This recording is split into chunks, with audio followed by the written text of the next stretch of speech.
I am here with Laura Turner of the Laura Turner Group at FC Tucker. Laura, I'll let you introduce yourself Hi. and your background, and we'll jump Okay, into 5 questions with Laura. So go ahead and introduce yourself. that's awesome. Well, I have actually, again, yes, Laura Turner. I actually own Laura Turner Realty Group, and I have been with FC Tucker for 11 years now.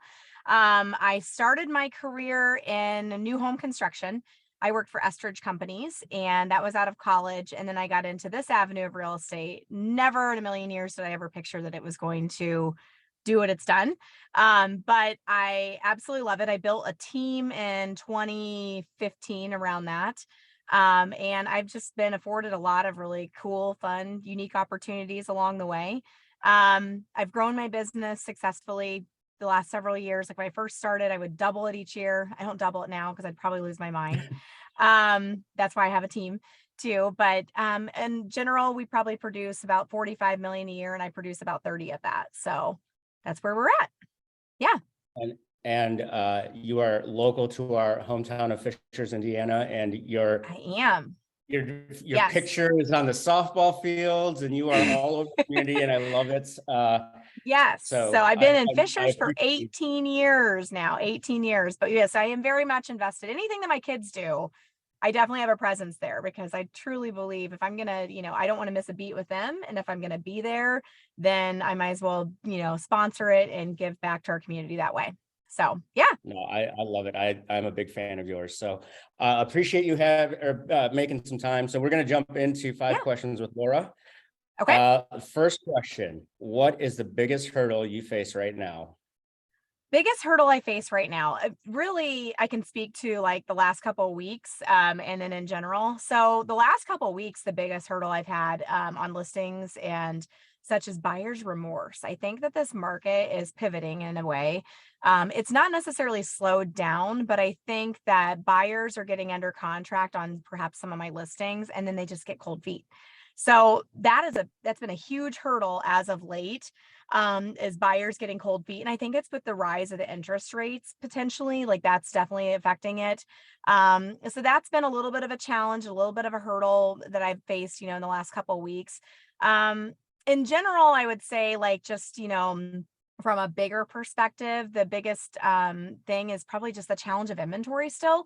So having a number of buyers and trying to source houses for them, find properties for them when frankly, it's just, we definitely have a limited amount of inventory and you're still in those multiple offer situations and you want to make sure that they make smart decisions and you're giving them the guidance to do so. But you also, have to be able to write a winning offer as well with it. So. Yes, that's interesting on the buyer's remorse side. That I can Yeah. see why that would happen. Yeah. So I'm just now getting into that though. I really have not seen a ton of that. I'm seeing it on my listing side. Like I'm listing properties and agents are bringing buyers and they're getting buyer's remorse. So I haven't necessarily had that with my buyers. And I think that maybe that's an education thing with agents to keep their client engaged and excited. When people get buyer's remorse, it's usually like the week after they go under contract, right? yeah, And I'm just in shock and in awe of these people that are willing to walk away from $3,000 and just say, yep, just give it to the seller. We're gonna, we just got buyer's remorse, got cold feet. And I'm like, what? So I have, that's actually on listings. So it's not buyers I'm representing, but it's definitely been a challenge. So unfortunately, you have to explain to your sellers why they're willing to walk away from, all of their earnest money, give it to the seller, and we're gonna have to sell it again. So yeah. that's crazy. But yeah. So obviously we've got a kind of different market than what we've had, Yes. kind of during COVID and pre-COVID. What excites you about a market like this, though? You've been in the game for a Yeah. while now, and you've Yeah. probably seen it. Well, what's exciting about a market like this for you? It's a challenge. And I think like, it's easy to probably get bored. You have the same transaction over and over and over, but my gosh, it's a challenge. And I think the exciting thing of it is this is like for like the last 24 months. Nobody gets more excited than me, I swear, when I win an offer. It's like winning the lottery, I swear. And it doesn't matter if it's for a $200,000 home or a $900,000 home, because we're in multiple offers kind of across, the board, across price points in many areas. So it's very exciting, I guess. And that definitely kind of keeps me, ticking. And it's just the ever changing market, I think. Like that's definitely what's been, it's engaging and it's exciting to me. So, and I know a lot of agents, they get beat down with it and they're like, oh, I'm so over this. But I don't know. To me, I'm like, it's a challenge. Get back out there, and if it's meant to be, it's going to happen, and we're going to get this house under contract, and it's going to be like winning the lottery, truly. Even though they're going to have to start paying a mortgage, but so Right, right. there's that. Small details. That's funny. So, but yeah. So, is there anything new or unique from a strategy standpoint that you're looking at to help grow your team and grow your business, again, in Sure. kind of the fluctuating market? The biggest thing I think is really kind of, grasping, tapping into different avenues of technology, marketing properties as far as, it can be, different kinds of different avenues or whatever of, oh gosh, like tours of homes and whatnot. And just thinking kind of outside the box. I think that everybody does the same thing, the ordinary thing, and trying to be a front runner in the industry and doing something different. One of the things I think Tucker just started doing this past year was like twilight open houses. Nobody does twilight open houses, but it's been an experience or whatever that we've seen that you actually capture people that are coming home after work or something like that. Like, so doing those things, and that was just an example, but the other things, using, other kind of software pieces or whatever, such as like home tags, unique websites to each property.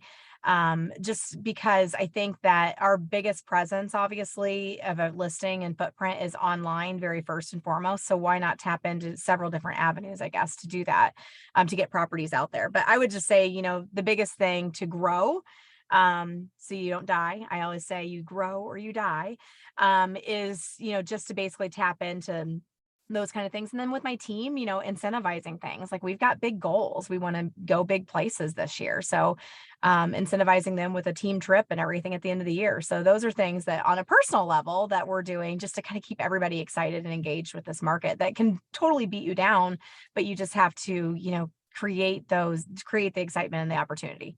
So Oh, that's an awesome idea. I've not heard yeah, work obviously with a lot of teams at Shaker, yeah, and I've not heard that. That's a great. That's I'm gonna put that back yeah. in back of my head there. Some agents Um, may regret that I ever said that because now they're going to get asked to do that, but yeah. so, but yeah, So, so. okay. So you're talking about technology, right? So as you Mhm. think about deploying technology across your team, what are some considerations that you have, and what are some things that are important as you think about like, hey, how do I introduce this to my team? How do I get them Sure. to adopt it? Things like that.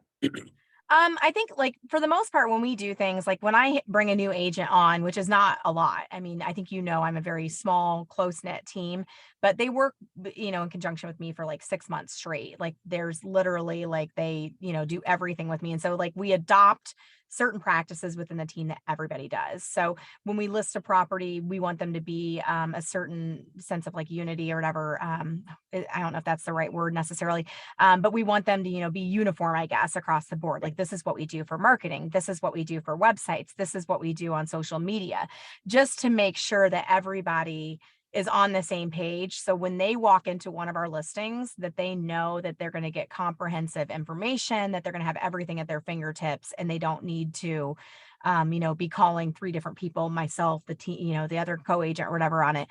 So just like that kind of sense of, uniform with our listings or whatever, as far as, websites, how it's presented online and how it's presented when you walk through the home too, from a marketing perspective.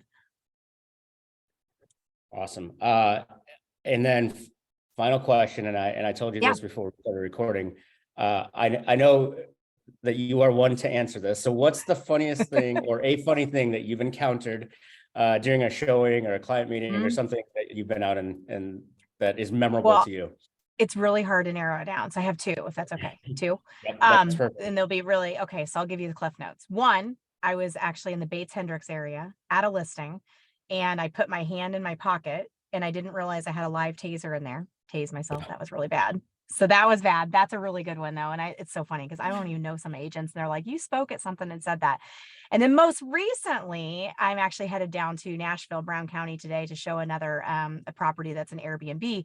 And I most recently was with these clients and it's raining, have on these cute bootcut jeans, and my heel catches the bootcut jean. I fall off the porch, flat on my face Oh, in the mud. And I just got up, brushed myself off like it was no big thing. And I was like, well, these listing sheets are, dead now. I need to throw those away. And I was like, let's go to the next house. But I just literally picked up and carried on. So there really should be, I maybe should wear like a GoPro, like when I'm showing houses, because I'm pretty sure that it might get some followers. So, I was gonna say, you but could totally put that on TikTok and you'd have a I following. totally could. Yeah. I also am known for videoing houses for out of state, out of town buyers. And there's been multiple times where I'll be videoing it and I'll like, you're going to think I fall down a lot, but I've literally fallen downstairs before I sent that to my team one time. They're like, oh my gosh. So they're like, you That's didn't break funny. anything though. So that's good. But yeah. So I guess that was Well, three stories. Sorry. But that's good. Hey, I like it. very Well, good. thank you, Laura. I appreciate it. Yeah, And true to form, you are literally coming from a closing. You're in your I car. am. You I am are right now. living the realtor life. So I Yep. appreciate you making time. Well, thank you. I appreciate the opportunity. Thanks, Chris. All right. Thanks. All right. Bye. Bye.